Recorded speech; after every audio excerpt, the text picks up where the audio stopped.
Event organizers, get ready to level up.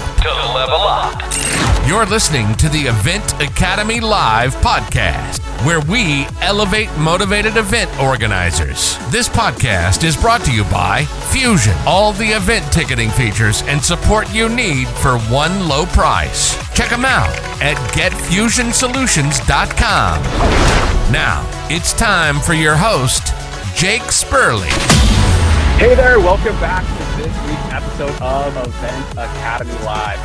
I've got a guy that I should have just went and saw in person because I was in Denver just a few hours ago. I have Scott Stoller from the Colorado State Fair. What's funny is it sounds like he got his start here in Oregon where I live and he traveled over to Colorado. So he's kind of a hometown native to where I live. Super excited to have him on this week's episode of Event Academy Live. Scott, thanks so much for joining us today. Thank you for having me on, and I will argue with you. I know you'll have your bias, but I'm pretty sure the Benton County Fair in Corvallis is the best looking fairgrounds and coolest fairgrounds in the state.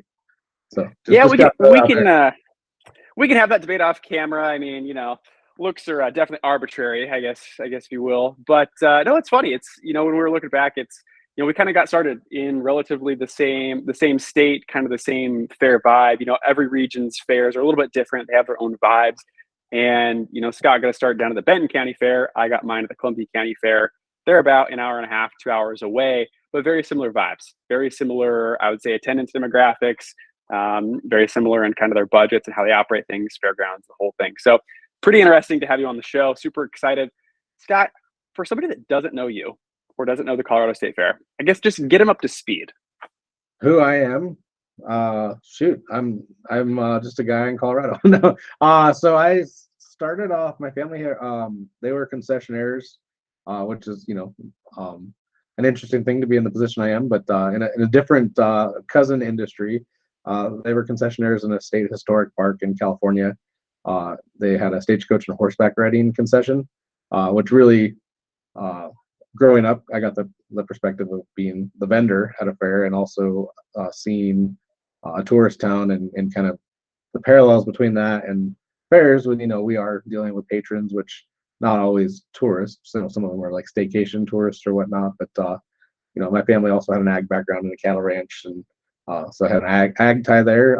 Went to college in Chico, California, which came back there later in my career in ag business, and just found an internship through Chico State in fair management, and it turned into my first job in Corvallis, Oregon in 2006 as the fair manager after 4 years of doing, before gig work was gig work, doing gig jobs at about 10 different fairs a year in different capacities, from concession auditing to setting up exhibits to running the money room and various other tasks in many capacities. And I hopefully some of your vendor friends will appreciate this. I also would work a few fairs a year on the register at some busier fairs on busier weekends, just to get that perspective too. And then after 4 fairs in Corvallis, Oregon, which I do have to say, Corvallis, Oregon has the coolest food area. It's if you haven't been to that fairgrounds, they have about a 6-acre oak grove, and all the food stands line up facing that oak grove, and the food court is under the canopy of the oak trees. So I don't know how to reproduce that at another fairgrounds, but that is one of the coolest features of any fairgrounds I've seen. And then, so going back to my story, I ended up in Chico as the fair manager in 2009. I was there for 9 years, and then in 2018, I saw the opportunity in the Colorado State Fair, and kind of wanted to take my career to that next level, managing a state fair and getting to be a few hours closer to my brother in Nebraska and his family. And then I've been here. I just finished my 5th fair here in Pueblo, Colorado, and all 3 fairs that I've worked at as the manager have been different, but similar. And I would say all 3 of them have given me different experiences and different ideas and exposure to different ways to do things. And I will say this, the biggest takeaway is there might be a lot of wrong ways to do things, but there's no right way to get things done. So if somebody's doing something different than you doing it and they're seeing success, you may want to watch to see what they're doing, because you might find an efficiency from what they're doing. Right.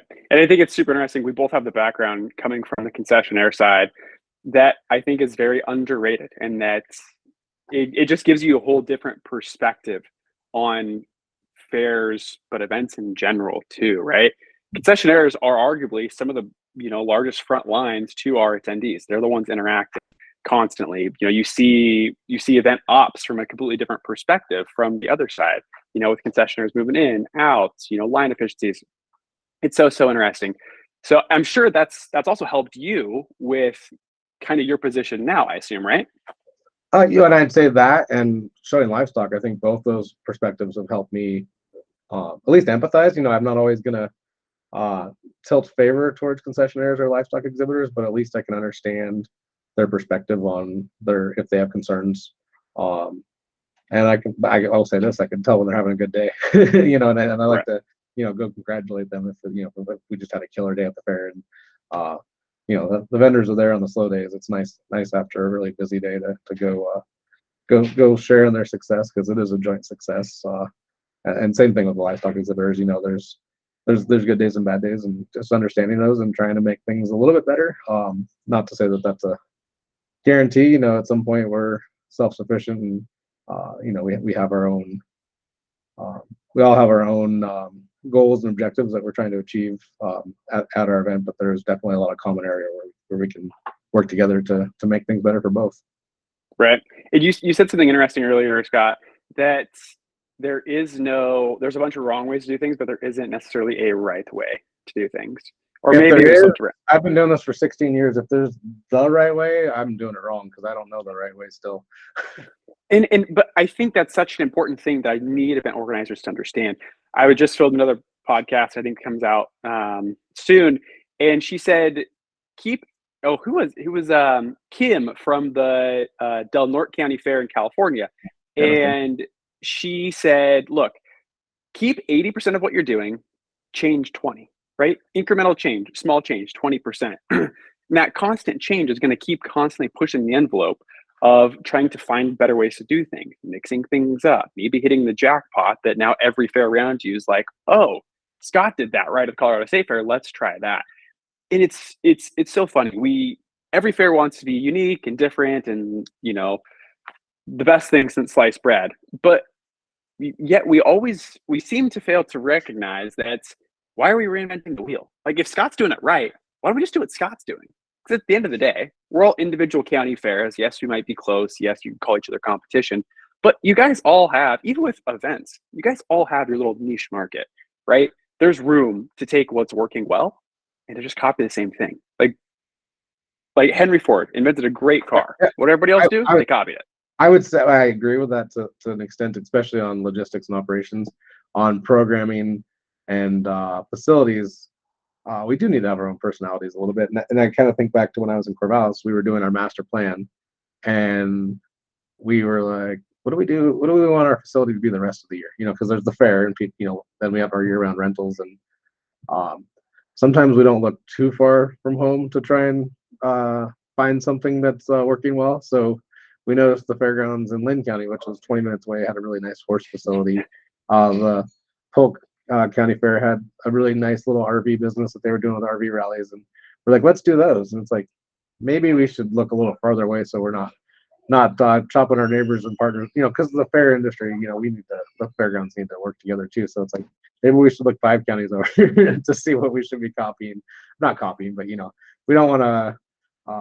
We still want to have our personalities and our charm, and we don't want to look identical to the neighbor, because if I have the same entertainment lineup as a fair 20 minutes away, people are gonna be like, what the heck is this? I could have stayed home. You want to have a little bit of uniqueness, but to your point, there's a lot of really good ideas in the fair industry that aren't that front facing piece that really can make things more efficient and make it easier for everybody. And shared knowledge is power, because if you're able to pick up the phone and ask somebody, what's your process for doing this? We're doing it this way, and you can kind of come with a better solution for both of you. That's a huge win. Yeah, I think I wrote a LinkedIn post recently that said, like, 200 miles away. Look at events similar to yours, 200 miles away. So it is far enough away, but it's still kind of the same vibe. And you brought up another great point, Scott. Don't be afraid to ask. I've definitely been keen on this. If I see somebody that is doing what I want to do, instead of just trying to guess, I just called them up. Hey, I want to do what you're doing. How did you get there? everybody, for the most part, I'm not going to speak for everybody because some people are just buttheads, but people like to help, right? People just want to help you, and they're always willing to lend a hand. Just call them up. Like, if you like what Scott's doing, call them up. Like, hey, how did you do this? Like, I guarantee just asking somebody for help or just for 60 seconds on explaining how they did something, they're going to be willing to do it. And it's so amazing how far you can go by, one, not reinventing the wheel, and two, just asking for help. You triggered a thought of mine on perspective, because perspective is sometimes not accurate. I went to college at Chico State and I graduated in 2002. And the first fairs I worked at was 2001. And 2002, I kind of got to know the industry and got to know who the people in the industry were that were a big deal. And everybody, when you're cracking into some industry or anything new, you feel like a nobody, and you see the people who are having success, and I was scared to approach some people, and I probably didn't approach some people just because I was, like I said, 21 years ago was a nobody. And, I tried to, because I was ambitious and interested and had a passion for this industry. And, over time, I got to know more and more people. And at some point, I now look and realize that I'm probably one of those people that's more successful in the industry. I don't feel it, and I don't think that way. But perspective, somebody who's where I was in 2001 or 2002 may look at me as somebody who is not approachable and concerned, doesn't think it's right to ask me questions or something like that. And I still feel like the same person I was in 2001, like trying to seek more information. So my perspective hasn't changed much on, trying to gain knowledge, learn about people.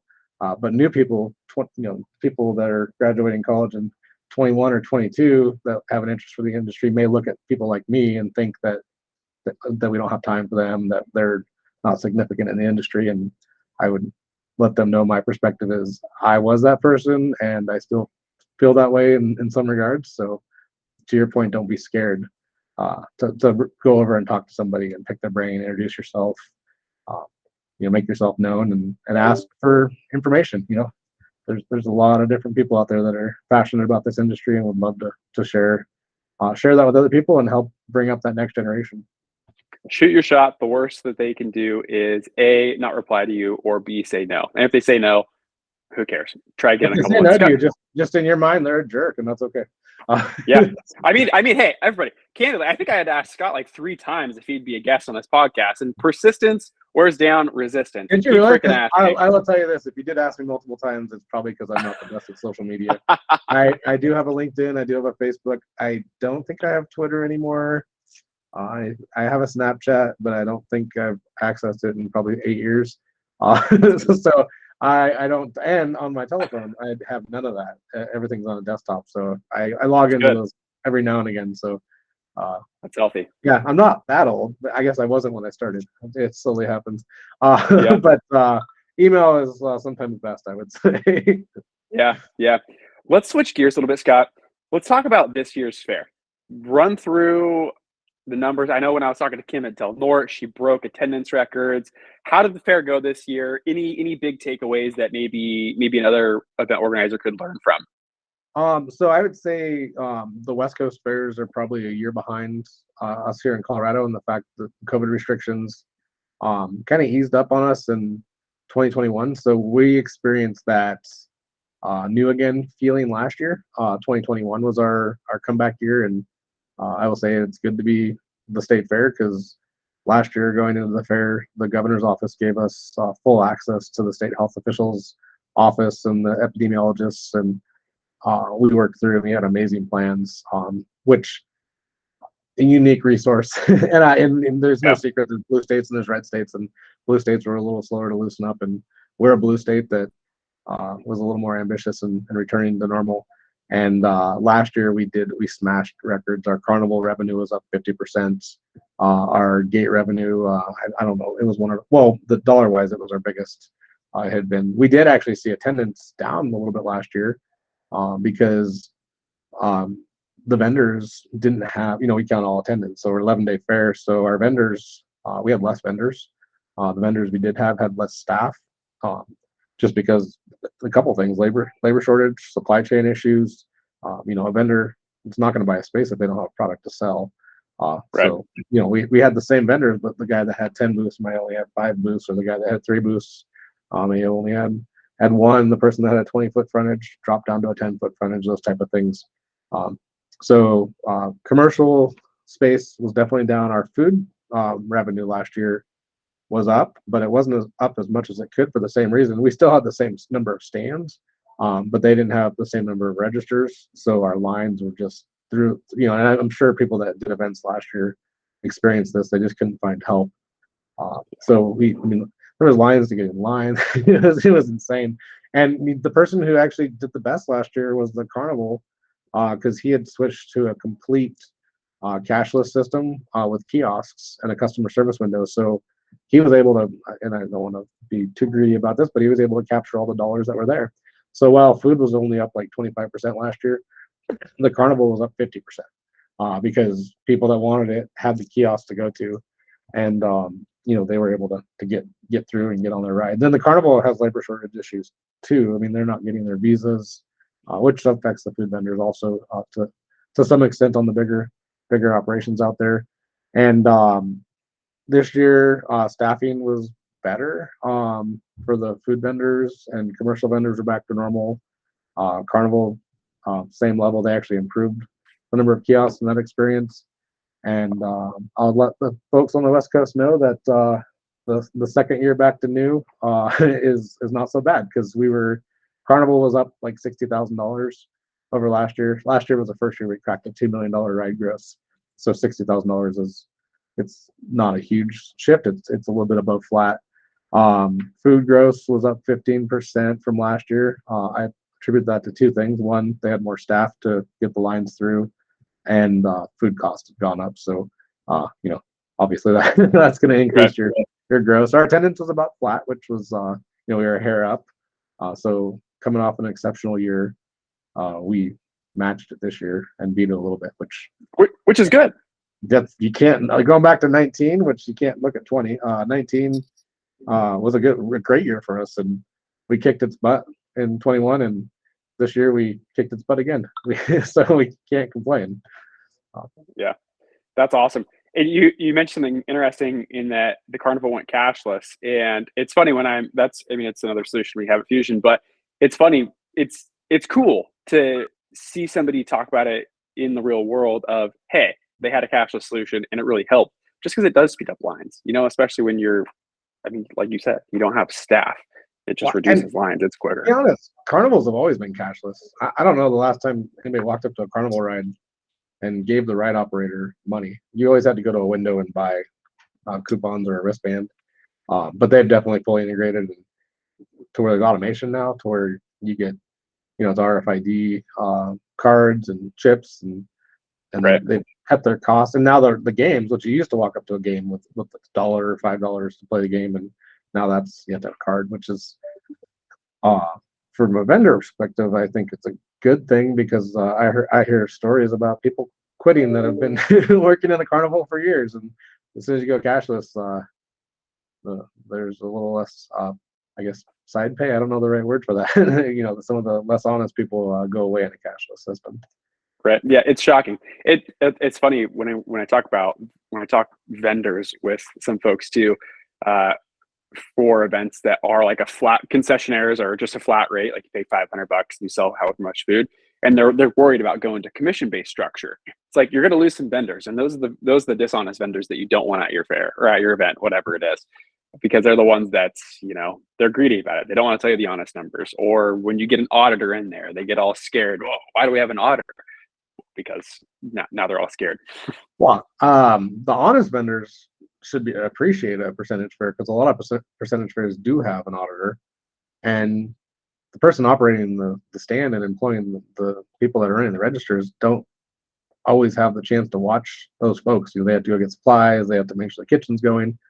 The auditor is like a free second set of eyes. If you have an employee stealing from you, you go on percentage, you kind of get that assistance and making sure if you do have a thief working for you, they're going to help kind of flush that out and make you some more money. Because if somebody that's been with you for years that works to register that's stealing from you goes away and you're replacing with somebody new and you're not getting stolen, that's money in your pocket. Free cash right there. What was the biggest, I guess, what was your biggest learning experience or learning takeaway from this year's fair that maybe a different fair organizer or just a different event organizer could take away and say, maybe I should think about that? You know, the cashless thing, that's the dance right now. You know,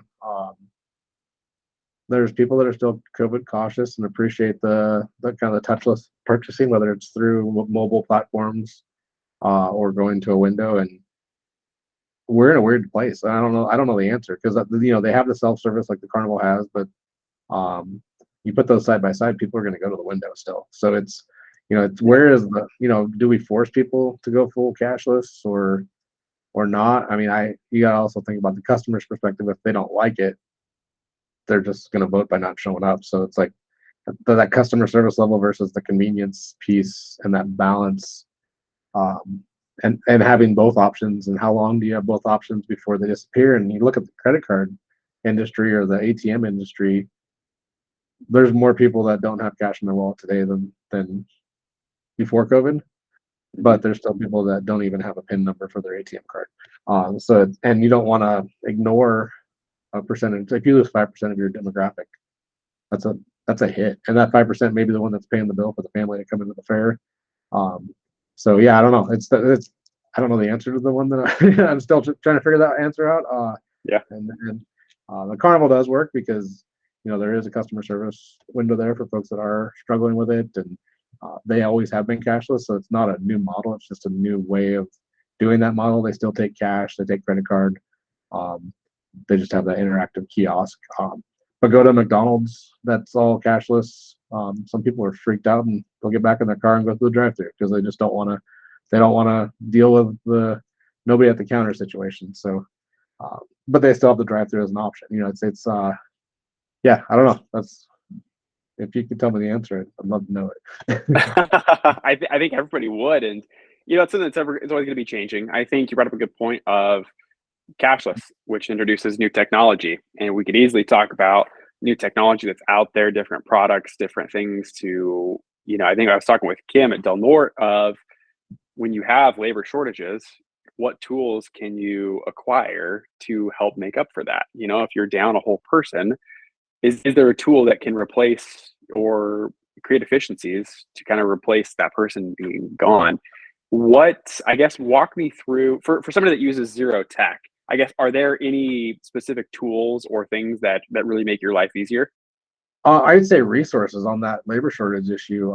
We forget the food vendors and the lines and whatnot. We couldn't get janitorial staff last year. On our busiest day of the fair, we'll get about 65,000 people here.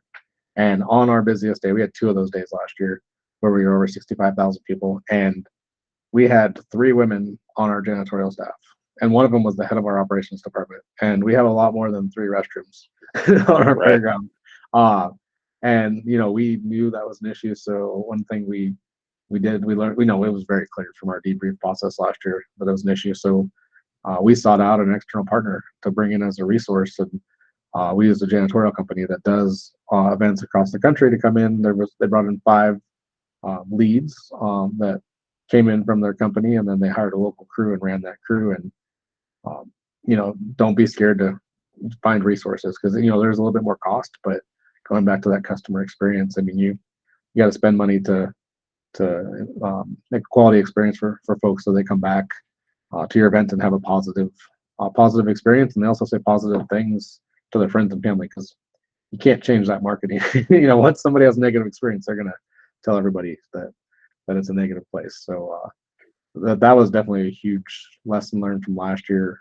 You know, it's not a tool, but it's more of a resource. You know, reaching out and finding those industry experts that can come in and help you with an area where you're having a hard time.